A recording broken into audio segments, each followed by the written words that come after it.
2 jours avant la guerre d'Ukraine, Pedro peint une fresque en bleu et jaune.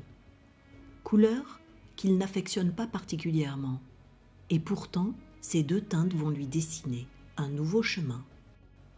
Lorsque la guerre éclate en février 2022, il tente à sa façon d'extérioriser les nouvelles diffusées.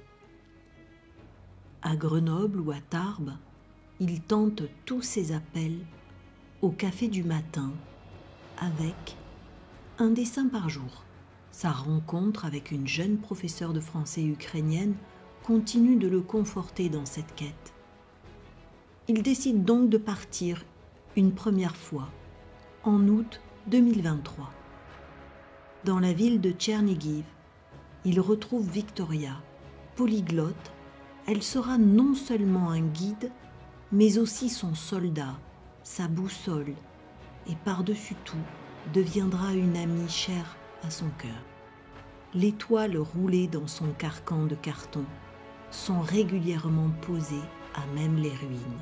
Juste là, les couleurs viennent trancher le silence et les fleurs se mettent à pousser à travers les murs déchirés. Sans un mot, les fresques de pierre. Sans attente, les femmes viennent.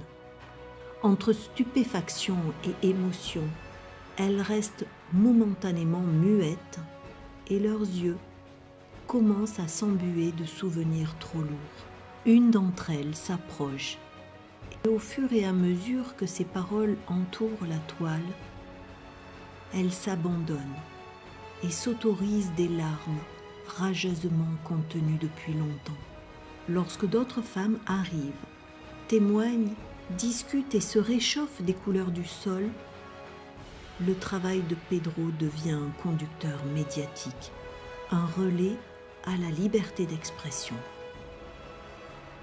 Ces bâches, roulées, scotchées et déployées comme un étendard d'amour, reviendront parler à travers les frontières. Depuis ce samedi 17 février 2024, Pedro a repris la route. Sous le bras, 10 kakémonos réversibles seront ses nouveaux compagnons de route. 10 soldats, peut-être déjà partis, et 10 femmes pour les attendre. Parce que nous souhaitons tous avoir de ces nouvelles, j'essaierai de m'employer au mieux à vous fournir par épisode sa traversée de Grenoble à Tchernigiv.